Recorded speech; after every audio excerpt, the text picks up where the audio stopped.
मैं आपको एक ऑडियो सुनाता हूँ। इस ऑडियो में आपको उस संकट की भयावहता का अंदाजा लगेगा। वो संकट कितना बड़ा था, पहले वो सुनिए, समझिए।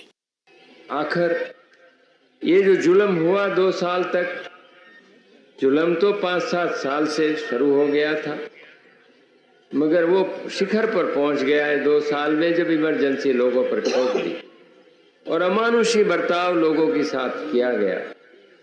लोगों के स्वतंत्रता के हक छीन लिए गए, अखबारों को कोई स्वतंत्रता न रही, न्यायालय बिल्कुल निर्बल बना दिए गए और जिस ढंग से 1 लाख से ज्यादा लोगों को जेल में बंद कर दिए और फिर अपने मनमानी राज की ओर से होती रही, उसकी मिसाल दुनिया के इतिहास में भी मिलना मुश्किल है। साथियों, ये आवाज देश के पूर्व प्रधानमंत्री श्रीमान मोरारजी भाई देसाई की है।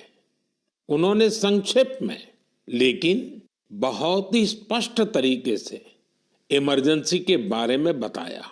आप कल्पना कर सकते हैं वो दौर कैसा था। इमरजेंसी लगाने वालों ने ना सिर्फ हमारे संविधान की हत्या की, बल्कि उनका इरादा न्यायपालिका को भी अपना गुलाम बनाए रखने का था। इस दौरान लोगों को बड़े पैमाने पर प्रताड़ित किया गया था। इसके ऐसे अनेक उदाहरण हैं जिन्हें कभी भी भुलाया नहीं जा सकता। जॉर्ज फर्नांडिस साहब को जंजीरों में बांधा गया था। अनेक लोगों को कठोर यातनाएं दी गई। मिसा के तहत किसी को भी ऐसे ही गिरफ्तार कर लिया जाता था। स्टूडेंट्स को भी परेशान किया गया। अभिव्यक्ति की आजादी का भी गला घोंट दिया गया। साथियों, उस दौर में जो हजारों लोग गिरफ्तार किए गए, उन पर ऐसे ही अमानवीय अत्याचार हुए।